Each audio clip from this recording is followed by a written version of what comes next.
Ensuite, vous avez la méthode des heures moyennes. C'est la méthode qui est souvent en place dans les dossiers paye. Quand vous avez un dossier qui tourne depuis des années sur un logiciel de paye, bien souvent la méthode qui va être mise en place pour la déduction des absences, c'est la méthode des heures moyennes. Comment on calcule une absence avec la méthode des heures moyennes? On va prendre le salaire de base, on va diviser par le nombre d'heures mensualisées, multiplié par le nombre d'heures d'absence.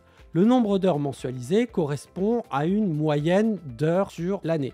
Par exemple, pour un salarié à temps complet, on va prendre 35 heures qui correspond à la durée légale du travail, donc pour un temps complet, qu'on va multiplier par 52 parce qu'il y a 52 semaines dans une année et on va diviser par 12 parce que vous avez 12 mois dans une année.